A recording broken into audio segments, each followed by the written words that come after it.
So, hey, hi, hello, welcome to everyone. This is all in one pathway channel for every students who want to learn new things every day. இந்த வீடியோவில் நம்ம என்ன பார்க்க போகிறோம் அப்படின்னு பார்த்தீங்கன்னா integral கேல்குலஸில் integration தான் நம்ம பார்க்க போகிறோம்.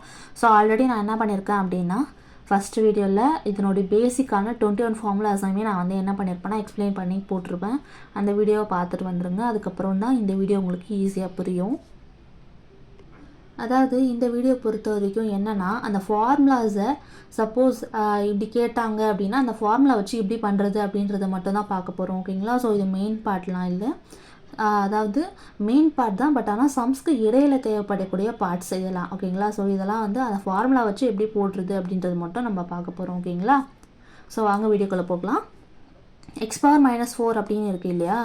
ஸோ எக்ஸ் பவர் -4 அப்படின்னு இருந்ததுன்னா இதான் அந்த formula. Integral X power n dx is equal to X power n+1/n+1. இப்போது n இருக்கிற இடத்துல நான் -4ன்னு சப்ஸ்டியூட் பண்ணேன்னா -4 + 1/-4 + 1. ஓகேங்களா? அப்போது எனக்கு எப்படி வரும்? -4 + 1னா -3 அண்ட் -4 + 1னா -3. இங்கே என்ன பவரில் இருக்கோ அதான் எனக்கு டினாமினேட்டர்லேயும் வரப்போகுது. ஓகேங்களா? நான் இங்கே என்ன இருக்கோ அதான் நீங்கள் எழுதுகிறேன். அப்போ இங்கே வரதான் எனக்கு இங்கேயும் வரும். இப்போ பாருங்கள், எனக்கு எக்ஸ் பவர் -3 இருக்குது. எனக்கு இங்கே நெகட்டிவில் வேண்டாம், எனக்கு பாசிட்டிவில் தான் வேணும்.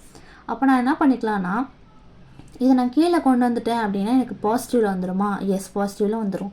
அப்போது இது கீழே வந்துடுச்சுன்னா மேலே என்ன இருக்குது? ஒன்றுமே இருக்காது. அப்போ அதை நம்ம 1ன்னு கன்சிடர் பண்ணிப்போம். இப்போது இந்த மைனஸை நான் இங்கே என்ன பண்ணிக்கிறேன், இங்கே போட்டுக்கிறேன். அவ்வளோதான், பெருசாக எந்த டிஃப்ரென்ஸுமே இல்லை. சரிங்களா? அப்போது -1/3x³ அப்படின்றது ஆன்சர். ஸோ இதே மாதிரி தான் பவரில் என்ன கொடுத்தாலுமே நீங்கள் இந்த ஃபார்முலா வச்சு போடணும். அதே மாதிரி தான் √x-க்குமே 3√x-க்குமே. செகண்ட் சம் பார்க்கலாம் வாங்க. √x dx அப்படின்னு இன்டெக்ரல் √x dx இருக்குது அப்படின்னா இன்டெக்ரல் இந்த √x அப்படி இந்த ரூட்டுன்றதை 1/2 பிரிச்சுக்கலாம் இல்லையா? ஸோ 1/2 எடுத்துக்கும் போது இதான் வந்து பவர். நம்ம என்ன பண்ணுவோம், பவரோட 1 வந்து ஆட் பண்ணுவோம் அண்ட் டிவைடட் பை அந்த பவரில் என்ன இருக்கோ அதையும் நம்ம கீழே வந்து போடுவோம். அப்போது இதை நம்ம சால்வ் பண்ணோம் அப்படின்னா எக்ஸ் பவர் 3/2 அப்படின்னு கிடைக்கும் அண்ட் டிவைடட் பை 3/2 அப்படின்னு கிடச்சிருக்கு. இப்போது நான் என்ன பண்ண போகிறேன் அப்படின்னா இந்த 3/2 வந்து எனக்கு இப்படி இருக்குது இல்லையா? ஸோ எனக்கு டிவைடடில் 1 இருந்தால், ஒரு நம்பர் மட்டும் இருந்தால் போதும். அதனால் நான் என்ன பண்ணிக்கிறேன், இதை ரெசிப்ரோக்கில் எடுத்துக்கிறேன். அப்போது எனக்கு 2/3 எக்ஸு பவர் 3/2 அப்படின்னு சொல்லிட்டு கிடச்சிடும். எனக்கு கீழே வந்து ஒரு நம்பர் மட்டும் இருக்குது, எனக்கு இதுவே போதும். அதாவது சிம்பிளாக ஞாபகம் வச்சுக்கோங்க. இப்போ டிவைடில் எப்படி கிடச்சிருக்கு அப்படின்னா டிவைடடு ஒரு டேர்ம் இருக்குன்னா அதை நீங்கள் ரெசிப்ரோக்கில் எடுத்திங்கன்னா சிங்கிள் டேர்மாக அழகாக கிடச்சிடும். அப்போது 2x பவர் 3/2 டிவைடட் பை 3 அப்படின்னு சொல்லிட்டு இதான் இதனுடைய ஆன்சர். ஓகேங்களா? அண்ட் தென் கியூப் எக்ஸுக்கு பாருங்கள், cube root of x integral cube root x டிஎக்ஸ்ன்னு இருந்ததுன்னா இங்கே எப்படி நீங்கள் √x-க்கு பண்ணிங்களோ அதே மாதிரி தான் கியூப் √x-க்குமே. இதை நம்ம 1/3ன்னு டினோட் பண்ணிக்கலாம். இப்போது எக்ஸ் பவரில் வந்து 1 ஆட் பண்ணுவோம், அந்த பவரையே நம்ம கீழே போட்டுக்குவோம். அண்ட் இதை நம்ம சால்வ் பண்ணோன்னா 4/3 அண்ட் டிவைடட் பை 4/3. இப்போது டிவைடட் டேர்ம்லேயே இன்னொரு டிவைடட் டேர்ம் இருக்குது அப்படின்னா அதை ரெசிப்ரோக்கில் எடுத்தோன்னா நமக்கு இந்த மாதிரி ஒரு அழகான டேர்ம் வந்து கிடச்சிடும். 3/4 இன்ட்டு எக்ஸ் பவர் 4/3. ஓகேங்களா? ஸோ இந்த மாதிரி டைப் ஆஃப் இருந்ததுன்னா நம்ம இந்த ஃபார்முலாவை யூஸ் பண்ணிவிட்டு அழகாக நம்மளுடைய ஃபைனல் ஆன்சர்ஸை கொண்டு வந்துடலாம்.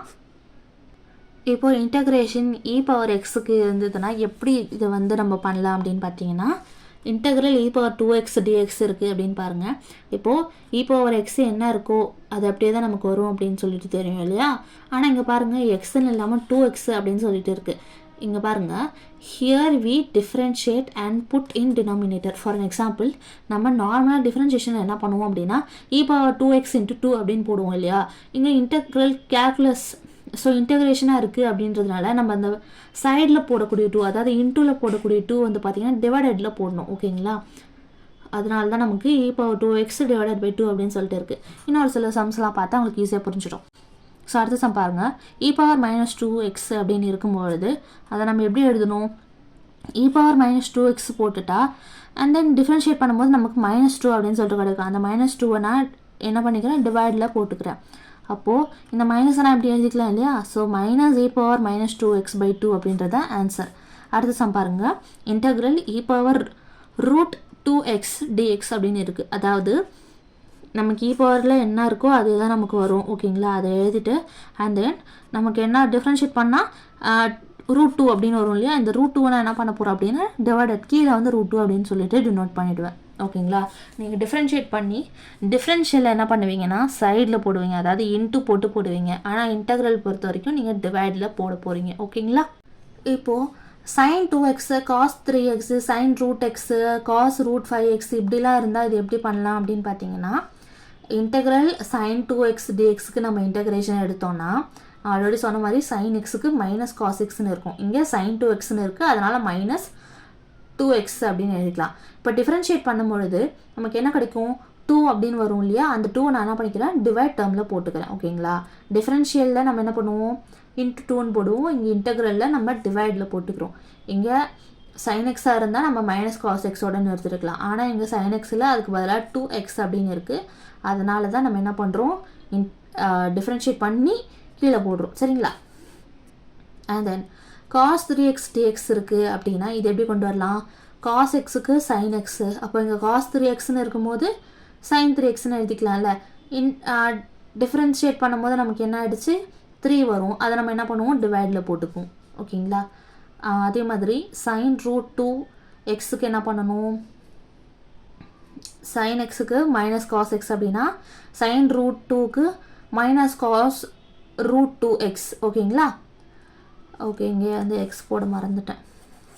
ஓகே எக்ஸ், இப்போது இது டிஃப்ரென்ஷியேட் பண்ணோம்னா √2 கிடைக்கல. √2 இன்ட்டு எக்ஸ்னா எக்ஸை டிஃப்ரென்ஷியேட் பண்ணும்போது 1, அப்போ √2 × 1 என்ன நமக்கு √2. ஓகேங்களா, அதனால தான் நமக்கு இங்கே √2ன்னு வருது, இங்கே 3ன்னு வருது, இங்கே 2ன்னு வருது. புரியுதுங்களா, நம்ம டிஃப்ரென்ஷியேட் பண்ணும்போது எக்ஸை நம்ம வித் ரெஸ்பெக்ட் எக்ஸ் பண்ணும்போது எக்ஸ் என்ன ஆயிடுச்சு 1 ஆயிடுச்சு. அப்போ 1 × எந்த வேல்யூ இருக்கோ அந்த வேல்யூ அப்படியே வரும். அதனால தான் 2 √2 and 3 வந்திருக்கு.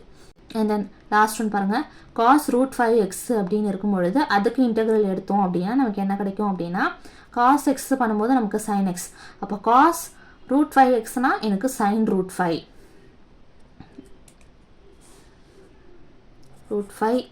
ஓகேங்களா, sin √5x. அண்ட் இதை நம்ம டிஃப்ரென்ஷியேட் பண்ணும்போது நமக்கு என்ன கிடைக்கும் √5 கிடைக்கும். ஏன்னா இங்கே இந்த x என்ன ஆகிடுச்சு 1 ஆகிடும் இல்லையா, அப்போது √5 × 1 நமக்கு என்ன √5. அதை நம்ம என்ன பண்ணுவோம் டிவைடில் போடணும். ஓகேங்க, இந்த மாதிரி டைப் ஆஃப் கொஷின்ஸ் கேட்டாங்கன்னா அது எப்படி ஹேண்டில் பண்ணுறதுன்னு பார்க்கலாம். அதாவது இதுக்கு முன்னாடி பார்த்தோம் e⁻xக்கு வச்சு நம்ம பார்த்துருந்தோம் இல்லையா, ஸோ அதே மாதிரி இங்கே e⁻xக்கு பதிலாக இங்கே எக்ஸுக்கு பதிலாக என்ன இருக்குது இந்த டைப் ஆஃப் மாதிரி இருக்குது, அதாவது ax + b அப்படின்னு சொல்லிட்டு இருக்குது. இதை வந்து எப்படி சால்வ் பண்ணலாம், இதுக்கு இன்டெக்ரல் எடுத்தோன்னா e⁻ax + b a தான் வரும். ஓகேங்களா, ஏன்னா இங்கே பாருங்கள் எக்ஸ் எந்த இடத்துல இருக்கோ அதுக்கு தான் நம்ம டிஃப்ரென்ஷியேட் பண்ணுவோம். பிக்கு டிஃப்ரென்ஷியேட் பண்ணோன்னா அது வந்து ஒரு கான்ஸ்டன்ட் டேர்ம் 0 ஆகிடும், அது தேவையில்லை. அப்போது ஏ எக்ஸுக்கு டிஃப்ரென்ஷியேட் பண்ணால் 1, அப்போ a × 1 என்ன வரும் a தான் வரும். அதை நம்ம என்ன பண்ணணும் டிவைடில் போடணும். அதே மாதிரி இப்போ பாருங்கள் a + bx அப்படின்னு சொல்லிட்டு இருக்குது. இதுக்கு இன்டெக்ரல் எடுத்தோன்னா e⁻a + bx இருக்குது அப்படின்னா இங்கே பாருங்கள் ஏவை நம்ம டிஃப்ரென்ஷியேட் பண்ணால் இங்கே எக்ஸ்ட்ரம் இல்லை, அப்போ அது 0 ஆகிடும். ப்ளஸ் b × எக்ஸ்ன்னு இருக்குது, எக்ஸுக்கு நம்ம டிஃப்ரென்ஷியேட் பண்ணால் 1, அப்போ b × 1 என்ன b, அதை நம்ம என்ன பண்ணுவோம் டிவைடில் போட்டுக்குவோம். ஓகேங்களா, அதே மாதிரி தான் cos ax + b, இதுக்கு இன்டெக்ரல் எடுத்தோன்னா cos xனா sin x, sin xன்னு எழுதிக்கலாம், அதாவது sin ax + b.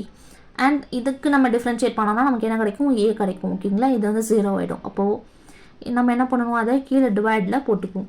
And then sin ax + b அப்படின்னா sin x டிஃப்ரென்ஷியேட் பண்ணோம்னா மைனஸ் cos x, அப்போ sin ax + b அப்படின்னா என்ன மைனஸ் cos ax + b.